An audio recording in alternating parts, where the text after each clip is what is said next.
렘넌트의 미래, 오늘 두 번째 시간 2인데요.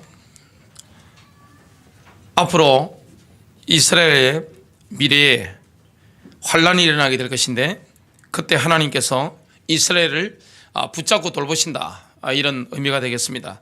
41장 10절을 같이 합독합니다. 두려워하지 말라, 내가 너와 함께 함이라. 놀라지 말라, 나는 내 하나님이 됨이라. 내가 너를 굳세게 하리라. 참으로 너를 도와주리라. 참으로 나의 어려운 오른손으로 너를 붙들리라. 아멘. 하나님은 지금도 이스라엘과 함께 하셨던 것처럼 저와 여러분과 함께 하시고 계십니다.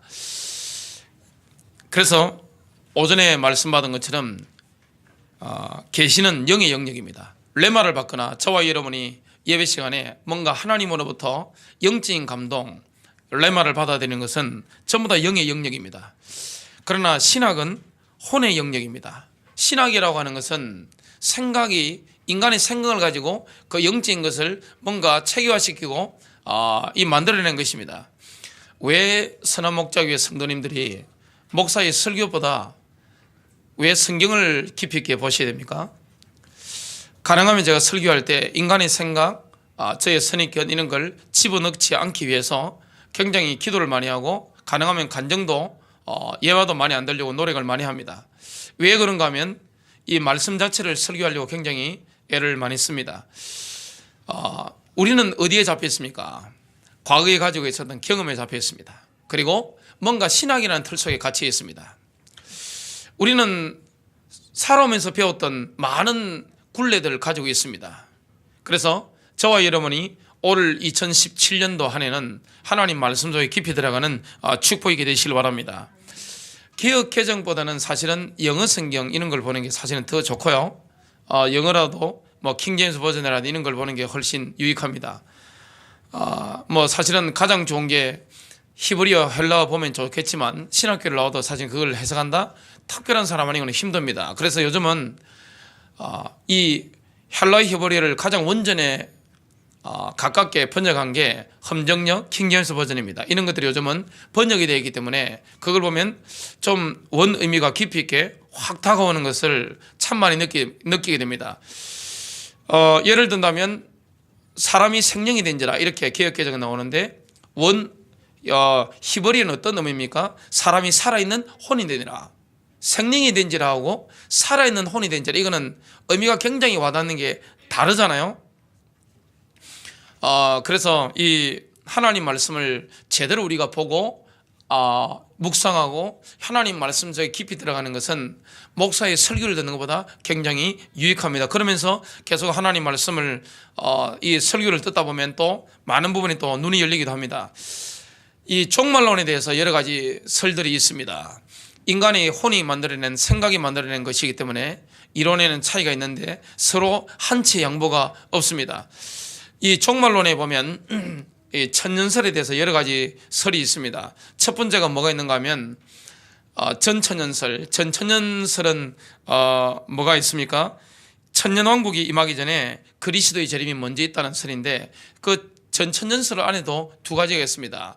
언약적인 전천년설 있습니다. 그리고 세대주의적인 전천년설, 이 두 가지가 있는 것을 보게 됩니다. 언약적인 역사적인 전천년설은 교회가 환란을 통과한다는 설이고, 세대주의적인 전천년설은 교회는 환란을 통과하지 않고 휴게 된다는 그런 이론입니다. 그리고 천년왕국 두 번째는 무천년설입니다. 천년을 문자적으로 보지 않습니다. 성경에는 천년왕국에 대해서 나오는데 문자적으로 보지 않고 그리스도의 초림과 재림 사이의 전체 기간을 상징한다고 보는 것입니다. 신약 시대가 천년이다, 이렇게 봅니다. 그리고 후천년설이 있습니다. 주로 로마 가톨릭에서 주장하는 게 후천년설입니다. 교회가 곧 천년왕국이다, 이런 것입니다. 그래서 신약 시대 종말에 가면 천년이 실제 있을 것인데, 복음이 크게 확장되고 악이 감소되고 교회가 크게 부흥하는 천년의 황금기가 있을 것이다. 그 위에 짧은 대환란 시기가 있고 그 이어서 바로 그리스도께 재림하신다. 이런 천년왕국에 대해서도 세 가지가 있고, 전천년설 안에서도 역사적인 전천선, 언약적인 전천선설이 있고 그 다음에 세대주의적인 전천선설 있습니다. 다 건전한 분들 있습니다. 주로 한국 장로교는 선교사님들이 들어왔을 때 초창기에는 이 전천년도 굉장히 많았는데 그 이후에는 주로 무천년 이렇게 주류가 형성되는 것을 보게 됩니다. 그래서 이 종말론에 대해서도 그렇고 신앙생활을 하는데 이스라엘에 대해서 저와 여러분이 눈이 열리는 게 굉장히 중요합니다. 과거에는 이스라엘이 없었잖아요. 지금은 역사상에 지구상에 주권을 가진 이스라엘 나라가 세워졌습니다. 그래서 지금은 돌아가셨는데 고 하영조 목사 이런 분들은 교회 안에 온누리교회 같은 데서는 이스라엘 선교회 같은 데도 만들어서 그들로 꼭 기도하고 선교사도 파송하고 이런 시도들을 하고 있습니다. 옛날에는 알지 못했던 이런 것들을 지금은 대한민국의 목회자들도 이스라엘 이런 거구나 해서 많이 깨닫고 이런 것들을 또 성도들에게 알리고 세계 선교의 방향을 포커스를 이스라엘이라든지 중동 이쪽으로 돌리면서 인도받는 교회들도 요즘은 굉장히 많이 늘어나고 있는 것을 보게 됩니다.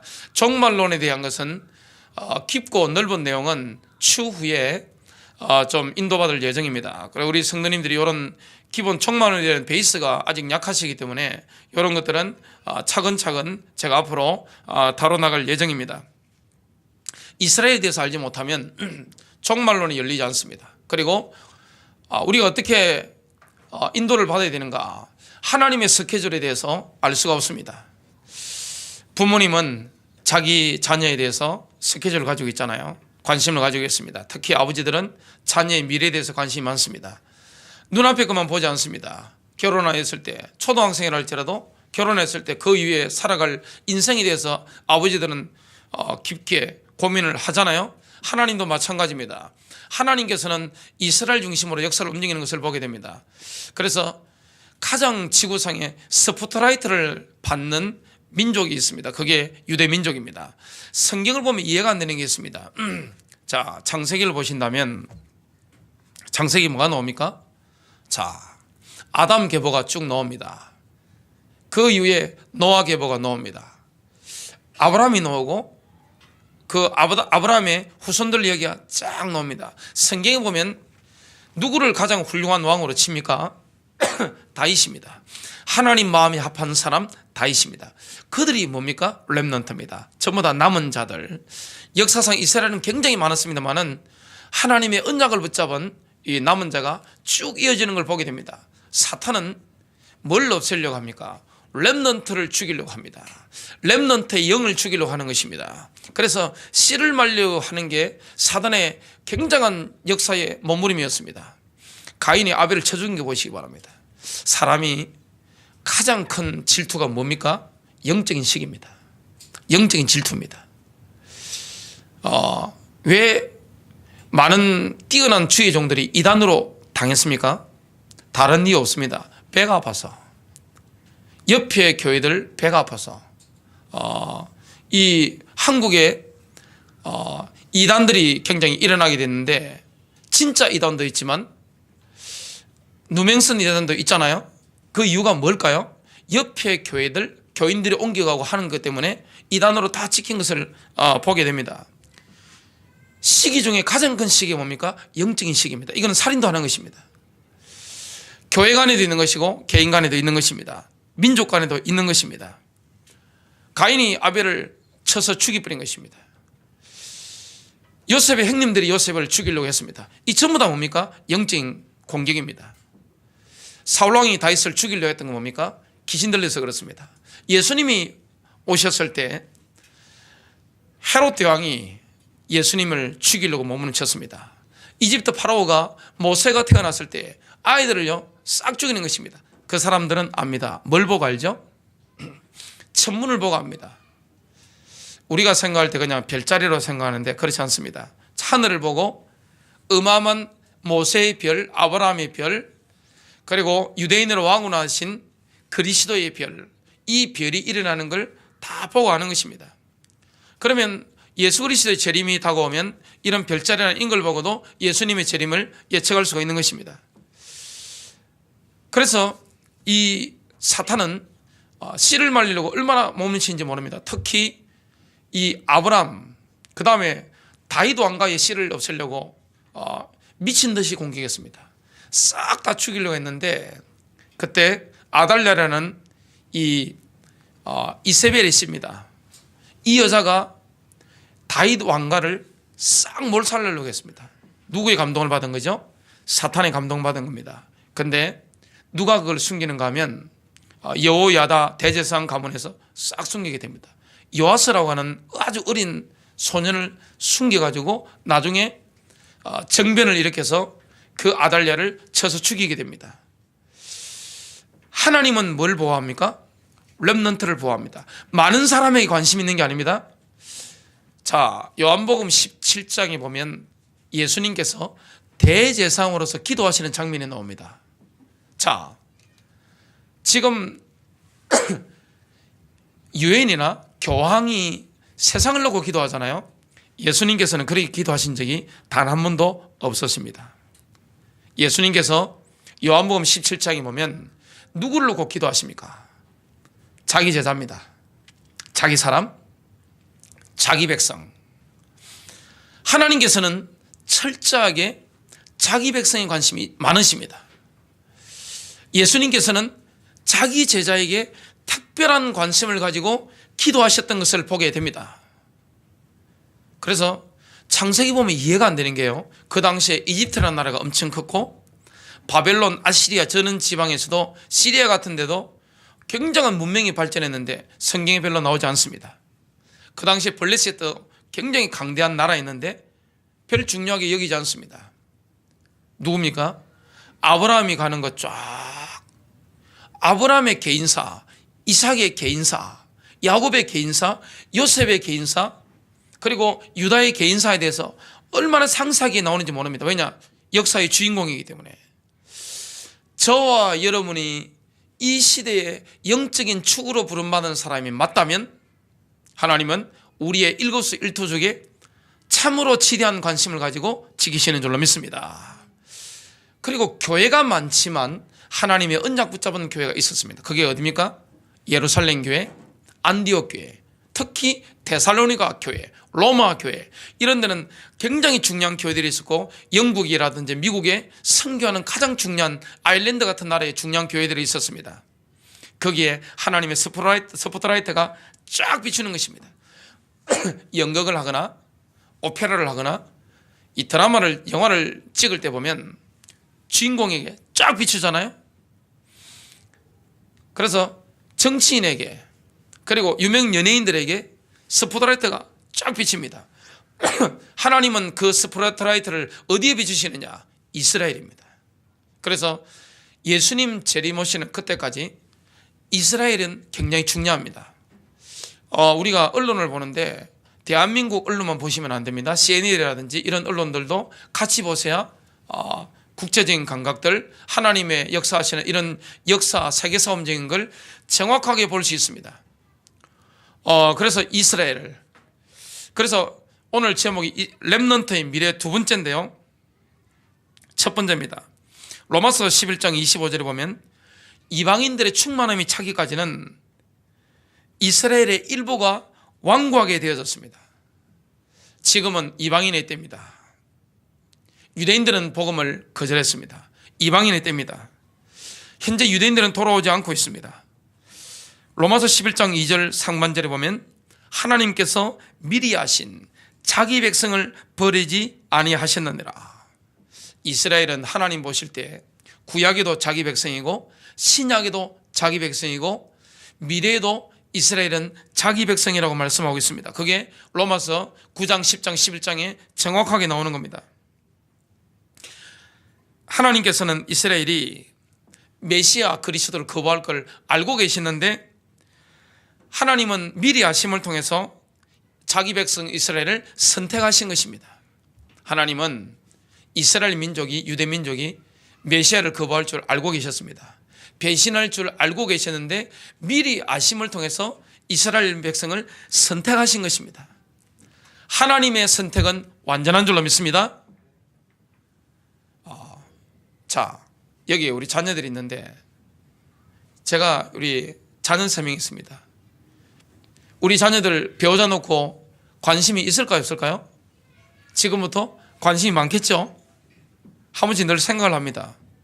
우리 아들, 딸에 대해서, 장래 배우자에 대해서도 생각을 합니다.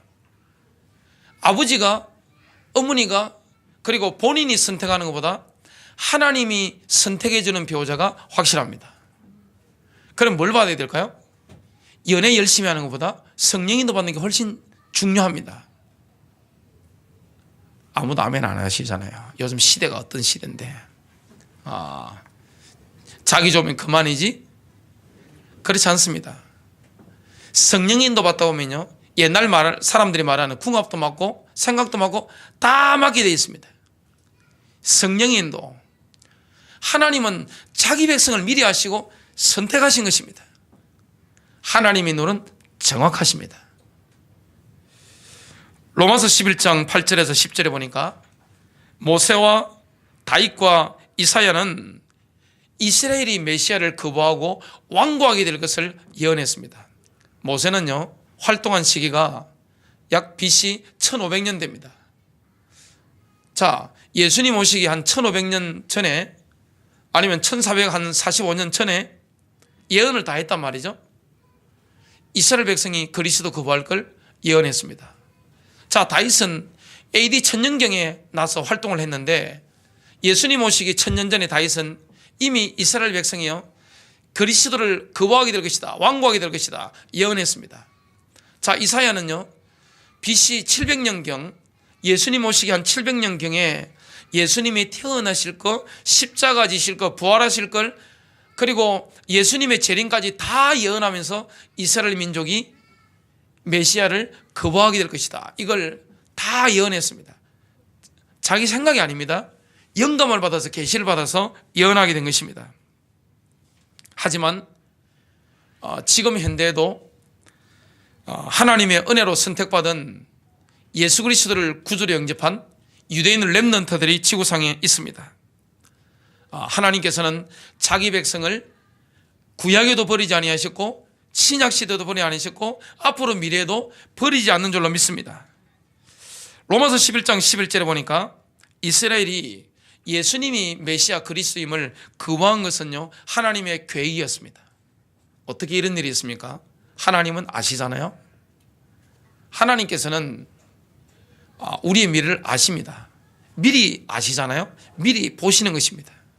그래서 우리가 날마다 예배드리고 성령인도 받는 게 얼마나 중요한지 모릅니다.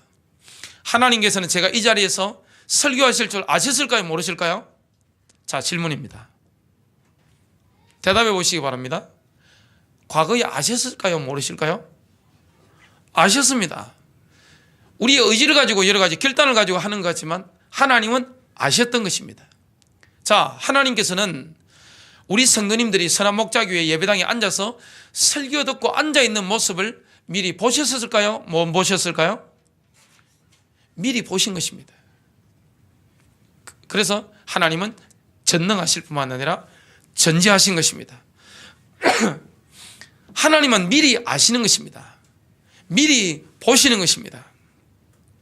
그래서 하나님은 이스라엘 백성이 메시아 그리스도를 완고하게 거절할 것을 미리 아셨습니다. 이게 하나님의 계획이었습니다. 당분간 그래서 복음은 누구에게로 가게 되어 있습니까? 이방인들하고 흩어져 버린 것입니다. 저와 여러분 같은 이방인에게로 복음이 막 전거되는 것입니다. 만일에 유대인이 예수님을 메시아 그리스도로 전 민족이요 다 아멘 할렐루야 다 믿어버리면 우리에게 올 기회가 없잖아요. 그건 하나님의 계획이 아닙니다. 수천 년 전부터 예언하셨습니다. 완고하게 될 것이다. 그래서 요한복음 1장에 보면 어떤 말씀을 하십니까? 자기 땅에 오매 자기 백성이 영접하지 아니했다 말씀합니다. 그러나 영접하는 자 곧 그 이름을 믿는 자들에게는 하나님의 자녀 하나님의 아들이 되는 권세를 주셨다 이 말씀을 하십니다. 자기 백성이 거절한 것입니다. 자기 백성은 누굽니까? 이스라엘 백성 유대인들입니다.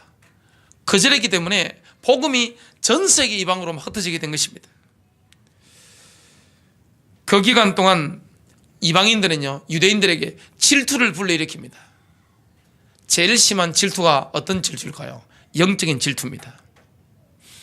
그래서 이 질투는요, 교회 안에서도 일어납니다. 교회 안에 목사는 설교를 하면 성도님들을 알잖아요. 압니다. 그리고 서로 압니다. 같이 있는데 한 사람은 영적으로 팍팍 올라가는 게 영적으로 안 올라가고 있는 사람에게도 보이거든요. 그게 심각한 교회 갈등이 옵니다. 많은 교회에서 그런 갈등이 많습니다. 그리고 교회들이 굉장히 많은데 목사의 설교라든지 성도들의 영적 수준이나 이런 것들이 올라가는 교회가 있거든요. 그걸 서로가 압니다. 질투 중에 가장 무서운 질투가 뭡니까? 영적인 질투입니다. 가인이 미쳐버렸던 이유, 사울왕이 미쳐버렸던 이유, 다 그런 이유가 있습니다. 그래서 왜 이단으로 교회들을 찍었습니까? 다 그런 이유였습니다. 자, 유대인들이 보니까 자기들이 받아 누리게 되는데, 하나님의 비밀을 누리게 되는데 이방인들이 누리고 있거든요. 얼마나 배가 아프겠습니까? 결국에는 그 질투심 때문에 유대인들이 하나님께로 그리스도께 돌아오는 날이 오게 될 것을 예언하셨습니다. 바울 사도가 로마서 11장에 예언하는 것은 이사야 49장 1절부터 13절 말씀이 성취된 것입니다. 그래서 철저하게 신약은 구약의 성취입니다. 구약을 모르면 신약을 이해할 수가 없습니다. 구약은 주로 누구에 대해서 말씀하고 있습니까? 하나님 아버지에 대해서. 하나님 아버지가 그리스도를 보내셨잖아요. 그러면 신약에 오신 그리스도를 알려고 하면 구약을 모르면, 하나님 아버지에 대해서 모르면 이해를 깊이 할 수 없는 것입니다. 그래서 성경은 신약만 보시면 안 되는 것입니다. 구약 성경과 신약 성경을 함께 보면서 인도를 받으셔야 굉장히 복음을 아는 그 깊이, 넓이, 높이가 굉장히 풍성해지는 것입니다. 그래서 이사야 49장에 예언합니다. 메시아께서 이스라엘에 오실 것이나 이스라엘의 민족적으로 메시아 그리스도를 배척하게 될 것이다. 그래서 메시아는 당분간 이방인들에게 빛이 될 것이다. 그러나 마침내 이스라엘은 메시아께 돌아와서 회복되게 될 것이다. 이게 예언되어 있는데 바울 사도는 로마서 11장에 그대로 예언 성취를 말씀하고 있습니다. 지금은 어느 때입니까? 유대인의 때가 아닙니다. 이방인의 때입니다. 이방인의 충만한 수가 차면 어느 때가 열립니까? 유대인의 때가 열리게 되는 것입니다. 그래서 이방인이 믿을 숫자가 사실은 정해져 있겠죠. 하나님은 미리 아시기 때문에 그 숫자가 차면 이방인의 때는 닫히게 되어 있습니다. 그렇다고 하면, 자, 지금은 이방인의 때인데 예수님 재림의 때를 우리가 보실 필요가 있습니다. 1948년 5월 14일 날 초대 총리였던 이스라엘의 다비드 벤 구리온이 뭐라고 했습니까? 이로써 우리는 이스라엘 건국을 선포한다. 이스라엘이 역사상 주권 국가로 지도상에 등장했습니다. 자, 수많은 선지자들이 예언했던 그것이 역사적으로 지금 실현이 되어졌습니다. 성경이 성취가 되는 것입니다. 자, 만주벌판에 고구려가 회복됐다. 엄청난 거죠? 그것과 똑같습니다. 1900년 만에, 약 2000년 만에 나라가 완전히 없었던 이스라엘이 지구상에 등장하게 된 것입니다. 그렇다면 재림의 시간표가 착각 하는데, 종말을 향해서 착각 하는데 이방인의 때가 자책하고 있는 이런 시간표에 저와 여러분이 살고 있습니다. 불신자들도 알잖아요. 지금은 말세지 말이다. 교회에서 다 이야기합니다. 말세지 말이다. 우리가 그 나라는 알지 못하지만 그 시간표가 가까이 오고 있다는 사실은 우리가 알고 있습니다. 자, 교회는 뭡니까? 신부입니다. 다시 오시는 예수 그리스도는 뭡니까? 신랑입니다. 그러면 신부인 교회는 어떤 마음이 있어야 될까요? 설레는 마음. 그거 있어야 정상입니다. 굉장히 설레는 마음으로 누구를 기다립니까? 신랑 되신 그분이 오실 것을 간절히 사모하며 준비하면서 기다립니다. 그러면서 우리는 뭐 해야 될까요? 이 이방인의 때에 전도와 선교에 올인해야 될 줄로 믿습니다. 문이 열려 있을 때. 그래서 지금은 가장 좋은 게, 전도에 가장 빠른 게 뭡니까? 미디어입니다. 미디어가 타락의 온상도 되지만 이 미디어를 통해서 세계복음화가 얼마나 빠르게 일어나고 있는지 모릅니다. 저희 선한 목적에서 혼인의 퍼니스토리 가지고 이걸 복음전 그 맛배기들 보여주고, 그 맛배기 보고 나면 꽂히면 이 설교 이런 걸 통해서 깊이 있는 복음을 듣게 되잖아요. 요즘 사람들은 얼마나 바쁜지 모릅니다. 10분 이상 집중하기가 힘듭니다. 집중력이 되어지는 시간표가 현대인들은요 훨씬 짧아집니다. 짧게 집중하고 광고 한 타임 보고 또 짧게 집중하고 또 광고 보고, 이게 TV 프로그램도 그렇게 지금 가고 있습니다. 집중할 수 없는 이런 시간표입니다. 그리고 얼마나 바쁜지 모릅니다. 옛날에는 전도하러 갑시다 그러면 웬만한 사람 다 모여서 윅 다녔습니다. 지금은 여자분들도 다 어디로 갑니까? 직장으로 다 갑니다. 지금 여기 계신 젊은 여자분들 다 직장 다니시네 보니까. 다 직장 다니고 얼마나 바쁩니까? 그리고 집에 가면 여자분들은 놀지 않잖아요. 잔뜩 벗어놓은 빨래이죠. 설거지 해야 되죠. 먹을 거 같이 해야 되죠. 여자분들이 얼마나 바쁜지 모릅니다. 그러니까 시간이 없습니다. 그런데 어떤 시간은 굉장히 많습니까? 잠깐 움직일 때 3분, 5분은 항상 시간이 있습니다. 그러면 짧게 뭘 볼 수 있는 게, 요즘은 그래서 나오는 게 뭡니까? 드라마도 짤입니다. 영화도 짤로 나옵니다. 강의도 짤로 나옵니다. 그게 요즘 대세입니다. 워낙 바쁘게 살기 때문에요. 근데 짤이 모이면 어떻게 됩니까? 시간은 하루에 그 짤을 보는 시간이 엄청 긴 것을 보게 됩니다. 그래서 시대의 흐름을 맞춰서 전도적 개념으로 만든 게 혼인의 퍼니스토리 3분 동영상입니다.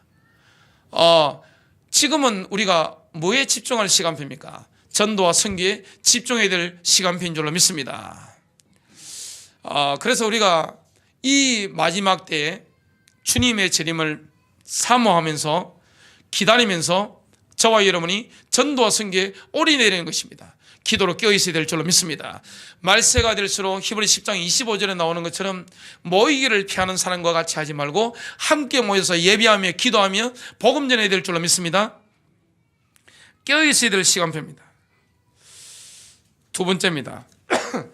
로마서 11장 26절 상반절에 보면 이방인의 충만함이 차면 온 이스라엘이 구원을 받으리라. 이방인의 정해진 숫자가 차버리면 어떻게 됩니까? 이방인의 구원은 끝이 나버리는 것입니다. 그러면 온 이스라엘이 구원을 받는 시간표가 오게 되었다고 로마서 11장 26절에 말씀하고 있습니다. 이건 이사야가 예언했던 것이기도 합니다. 선지자들은 이걸 봤을까요? 안 봤을까요? 영감을 받았기 때문에 다 본 것입니다. 하나님의 계시를 받아서 앞으로 어떤 말세 일어날 걸 다 본 것입니다. 모세도 봤고 다윗도 봤고 이사야도 다 본 것입니다. 자, 로마서 11장 15절에 보면 유대인들이 예수 그리스도께 돌아오는 것은 죽은 자가 돌아온 것 같다고 말씀하셨습니다. 유대인들이 예수 믿는 것은요, 죽은 자가 살아나는 것과 똑같습니다. 그만큼 어렵습니다. 한국 선교사가 이스라엘에 그렇게 파송됐는데 예수 믿는 사람이 없답니다. 그런데 유대인 중에 예수 믿어가지고 성경을 깊이 있게 파헤쳐가지고 구약에 말씀하신 그 메시아가 그리스도시다, 이렇게 해서 지금 돌아오는 사람들이 있습니다. 그리고 직접 예수님을 만나는 코헨 대학교 총장, 학교를 세웠던 코헨 박사 같은 사람들, 이런 사람들이 지금 굉장히 많이 돌아오고 있습니다. 그들은 유대인을 렘넌트죠. 유대인들이 예수께 돌아오는 것은 죽은 자가 살아나는 것 같습니다. 하나님께서는 이스라엘을 개별적으로 다루는 게 아닙니다. 통째로 다루실 시간표가 있습니다. 민족적으로 그냥 통으로 함께 다루실 시간표가 있습니다. 전 민족이 앞으로 미래에 예수 그리스도께 돌아올 시간표가 있다고 성경은 예언하고 있습니다. 이사야가 예언했고, 그리고 바울이 그 예언 성취가 일어났다고 말씀하고 있습니다. 로마서 11장 26절 하반절부터 29절에 보면 이스라엘의 미래에 대해서 말씀하고 있습니다. 기록된 바, 자, 선지자가 예언한 것이 기록되어 있잖아요. 기록된 바, 선지자가 시온에서 와서 야곱에게서 경건치 아니한 것을 제거하리라. 이는 내가 그들의 죄를 없앨 때 그들에 대한 나의 언약이 이것임이니라 함과 같으니라. 복음에 관하여는 그들이 너희로 인하여 원수가 되었으나. 자, 복음에 관해서는 이스라엘 백성들이요, 이방인들을 위해서 원수가 된 것입니다. 그들이 완고하고 됨으로 인해서 우리 이방인들에게 복음이 전개된 것입니다. 또 말씀합니다. 선택에 있어서는 그들의 조상으로 인하여 사랑을 받은 자들이라. 선택이라고 하는 것은 민족적인 선택입니다. 유대 민족을 하나님께서 선택하신 것입니다. 그래서 뭐라고 말씀합니까? 오늘 로마서에 보니까 자기 백성이다. 구약에도 뭐라고 말씀합니까? 자기 백성이다. 내 백성이다. 이렇게 말씀하는 겁니다. 그래서 조상들로 인하여 이 말씀 뭡니까? 하나님께서 이스라엘과 맺으셨던 언약을 말하는 것입니다. 아브라함의 언약. 하나님께서 아브라함에게 창세기 15장에 보니까 영원히 이어질 언약을 맺으신 것입니다. 자, 창세기 15장에 보면 언약을 맺게 되는데 옛날 고대에는 약속할 때 어떻게 합니까? 자, 짐승이 있다고 칩시다. 짐승이 있으면 제가 소라고 하면 이걸 어떻게 하죠? 반으로 쫙 가릅니다. 쪼개버립니다. 쪼개가지고 반은 이쪽에 반은 이쪽에 나왔습니다. 그러면 저하고 우리 장미 집사님하고 계약을 맺는다고 하면, 언약을 한다고 하면 어떻게 합니까? 같이 그 짐승 사이로 걸어 나갑니다. 만일에 제가 그 언약을 어기면 어떻게 되죠? 짐승처럼 당신은 쪼개서 죽인다, 이런 뜻입니다. 생명 걸고 언약을 하는 것입니다. 자, 하나님과 아브라함이 언약을 하게 되는데 창세기 15장에 보면 짐승을 쪼갰는데 아브라함이 지나갔습니까? 안 지나갔습니까? 지나가지 않았습니다. 아브라함은 그 언약을 지킬 능력이 있어요, 없어요? 아무리 믿음이 조상이지만 불가능합니다. 누구만 지나간 것입니까? 불이 나와서 그 사이를 확 지나갔습니다. 언약을 이루시는 능력은 사람에게 있는 게 아닙니다. 하나님에게 있는 것입니다. 하나님께서 아브라함의 언약이 영원할까요? 영원 안 할까요? 영원합니다. 지금도 영원합니다. 예수님의 언약, 다윗의 언약도 영원한 것입니다. 아브라함에게 맺으신 그 영원한 언약, 저와 여러분이 진짜 예수님 믿으면 어떻게 됩니까? 여러분 자녀 대대로 영원한 복음의 영광을 체험하게 될 줄로 믿습니다. 자, 아브라함과 맺으셨던 그 언약, 하나님은 선택하신 것입니다. 뭐라고 하시죠? 선택에 있어서는 그들의 조상으로 인하여 사랑을 받는 자들이라. 이는 하나님의 은사와 부르심에는 후회가 없으심이라. 하나님의 약속은 무조건적입니다. 변함이 없는 줄로 믿습니다. 큰 세 번째입니다.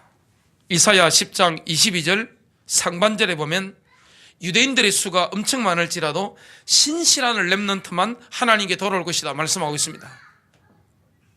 자, 유대인들의 수가 굉장히 많습니다. 그러나 신실한 렘넌트만, 남은 자만 하나님께로 돌아오게 될 것이다. 메시아께, 그리스도께 돌아오게 될 것이다.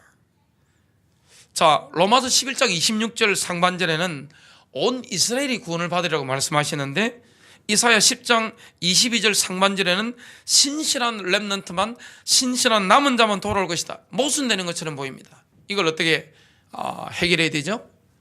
자, 온 이스라엘이 구원을 받으리라, 신실한 남은 자만 돌아올 것이다.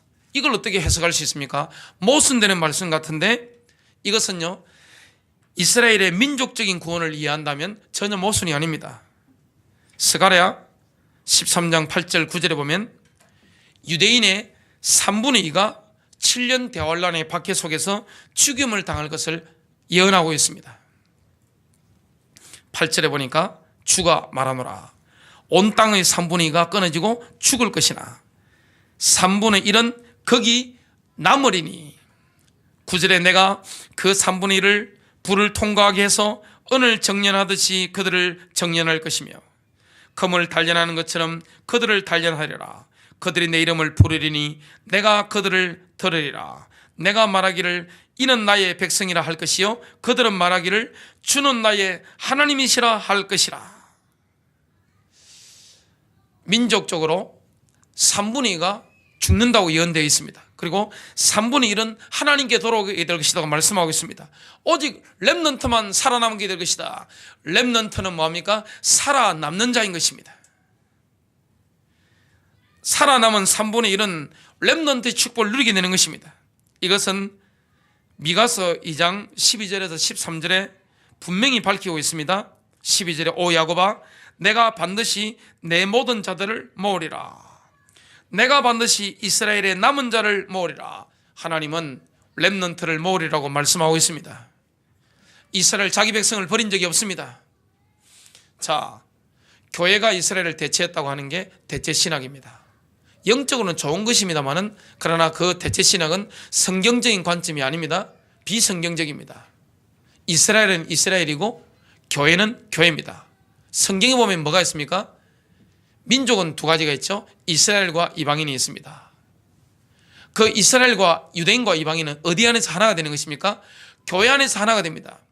집에 가시거든 에베소서라든지 빌립보서 골로새서 신약 성경을 바울 서신을 자세히 한번 읽어보시기 바랍니다. 바울이 놀랍니다. 어떻게 이방인과 유대인이 교회 안에서 하나가 될 수 있느냐. 놀라운 비밀이다. 이것은 이사야나 에스겔이나 다니엘, 스가랴 이런 선지자들이 보지 못했던 비밀인데 바울 시대에 우리 주님께서 바울에게 계시해 주신 것입니다. 이게 교회의 비밀입니다. 엄청난 비밀입니다. 그러나 교회가 일어났다고 해서 이방인의 때라고 해서 유대인의 렘넌트가 없어진 게 아닙니다. 이스라엘에 대해서 눈이 열리지 못하면 하나님의 지금 스포트라이트가 어디로 가고 있는지, 이걸 또 이 종말의 시간표가 앞으로 어떻게 진행될 것인지 이걸 알 수가 없는 것입니다. 해석이 안 됩니다. 그래서 신학적인 눈보다는 우리가 말씀 자체를 보시면 이렇게 되구나. 왜냐하면 하나님 말씀은 계시잖아요. 계시는 혼의 영역이 아닙니다. 영의 영역으로 우리에게 확 다가오는 것입니다. 자, 오늘 미가서 2장 12절에 보니까 내 모든 자들을 모으리라. 이스라엘의 남은 자를 모으리라. 내 모든 자라고 말씀하셨고 이스라엘의 남은 자라고 말씀했습니다.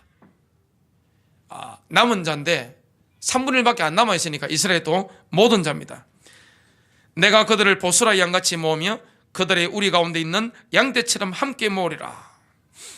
예수님 목자잖아요. 13절에 길을 여는 자가 그들을 앞서 올라오면 그들이 흩어져서 성문을 통과하여 거기서 뛰쳐나갔으니 그들의 왕이 그들을 앞서 지나가며 주께서 그들의 선두로 가시리라.